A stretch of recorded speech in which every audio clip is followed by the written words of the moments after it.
In order to write an expression to match each word problem, I'm going to read through to figure out what the question is asking, which will help me determine the operation, as well as the amount that I need to include.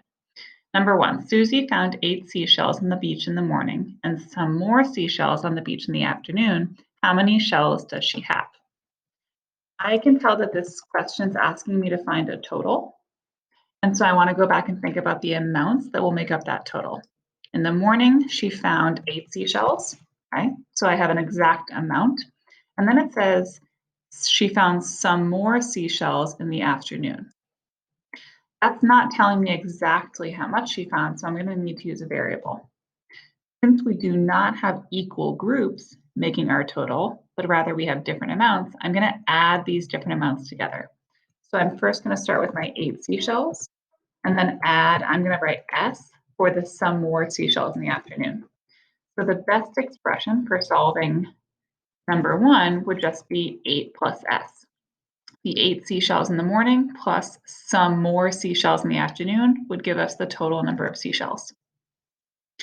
If we go on to number two, I'm going to do the same thing.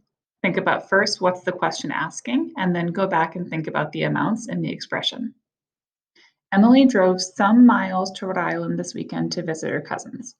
Alex drove 10 more miles than 3 times that to Vermont. How many miles did they drive in total?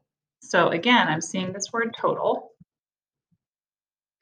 And I don't have equal groups because I know how much Emily drove to Rhode Island and how much Alex drove to Vermont.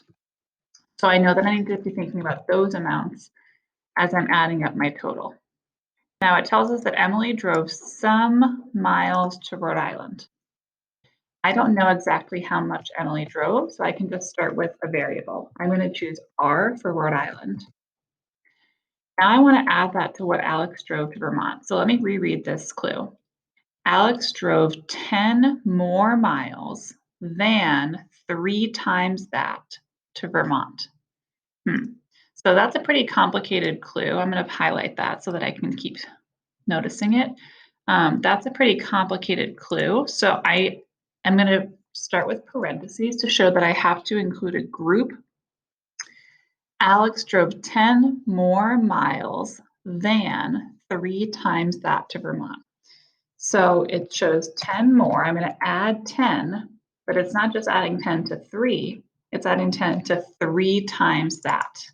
One thing that we want to notice is that the word that is referring to the miles that Emily drove to Rhode Island. So my original variable of R is what we're referring to here when it says 3 times that.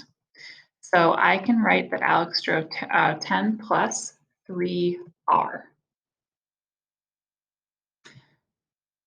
So the R represents the miles that Emily drove to Rhode Island. 3R is 3 times that amount. And we're adding 10 because it says Alex drove 10 more miles. As you can see, this is a really complicated process and it takes a lot of reading and rereading. I really like to mark up the problems, but this is really challenging. So make sure you're continuing to focus on reading super carefully, marking up the problem if you can, and then going back to double check that your expression fully matches the question.